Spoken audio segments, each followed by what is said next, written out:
Renungan Harian Senin 22 November 2021. Persembahan janda miskin. Bapak Ibu, saudara-saudari yang terkasih di dalam Tuhan,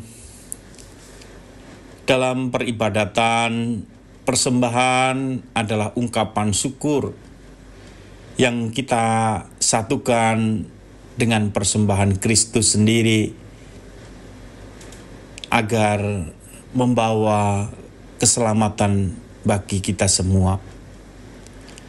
Tentu sebagai ungkapan syukur, persembahan hendaknya dilandasi juga iman kepercayaan bahwa sebenarnya segalanya itu adalah anugerah Tuhan. Segala kebaikan, segala apa yang ada dalam hidup kita itu adalah pemberian Tuhan. Persembahan menjadi tanda terima kasih kita kepada Tuhan yang telah memberikan segala-galanya untuk hidup kita. Nah, saudara-saudari yang terkasih, dalam Injil hari ini Yesus mengamati orang yang memberikan persembahan di tempat ibadat. Di situ ada dua jenis orang yang mempersembahkan. Yang pertama adalah orang kaya yang mempersembahkan tentu lebih banyak yang dia persembahkan. Tapi kita bisa maklum karena mereka orang kaya pasti bisa memberi lebih banyak atau kemudian dalam jumlah yang banyak.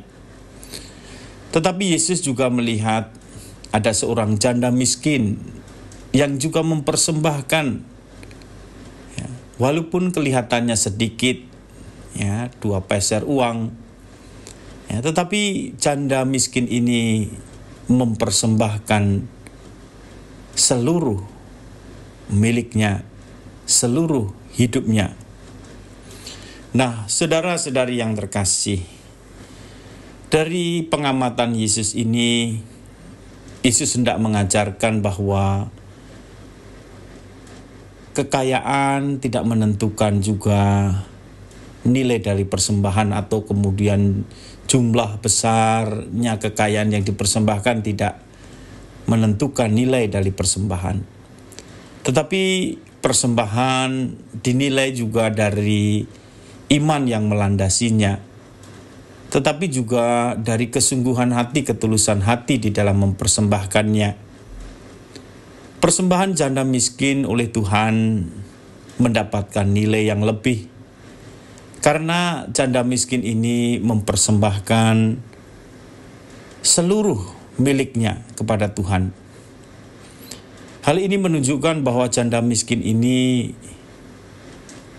dia memberikan dari kekurangannya, tetapi dia juga percaya bahwa Tuhan yang mampu menyelenggarakan segalanya juga akan memberikan untuk hidupnya cukup.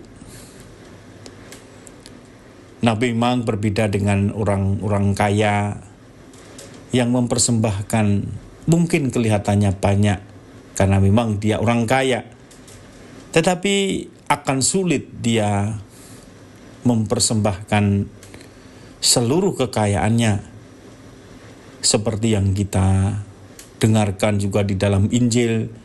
Bagaimana orang yang muda, kaya, setelah diminta oleh Tuhan untuk menjual segala miliknya untuk dapat memperoleh hidup yang kekal, orang muda kaya itu menjadi sedih karena banyak hartanya.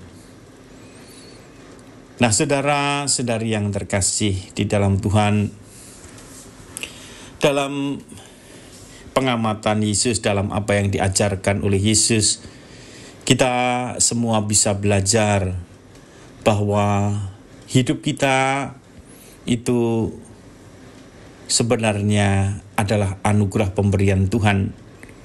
Dan hidup kita juga tergantung kepada Tuhan. Kita sebagai hamba-hambanya dan sebagai orang yang percaya atas kebaikan penyelenggaraan kemurahan Tuhan bagi hidup kita, Juga kita perlu mempersembahkan segala sesuatu dalam hidup kita sebagai ungkapan syukur. Kita tidak hanya mempersembahkan sebagian dari milik kita, tetapi kita juga perlu mempersembahkan seluruh hidup kita kepada Tuhan. Apa yang kita berikan tidak sebanding dengan apa yang telah kita terima dari Tuhan. Memang persembahan kita adalah ungkapan syukur kita. Namun kita juga perlu memberikan persembahan, pemberian diri kita dengan sepenuh hati kita, dengan iman kepercayaan bahwa Tuhan yang menyelenggarakan sesuatu juga akan memberikan apa yang kita butuhkan dalam hidup kita. Kita perlu menyadari bahwa kita memberikan tidak hanya dari kelebihan kita atau dari segala kemampuan kita, tapi kita juga bisa memberi dari kekurangan kita. Kita perlu selalu juga mempersembahkan seluruh hidup kita, apa yang kita miliki kepada Tuhan, kemampuan, harta milik, dan juga waktu, tenaga. Kita lakukan semuanya sebagai persembahan kepada Tuhan, sebagai ungkapan syukur kita, terima kasih kita, karena Tuhan telah memberikan segala-galanya untuk hidup kita. Tuhan memberkati.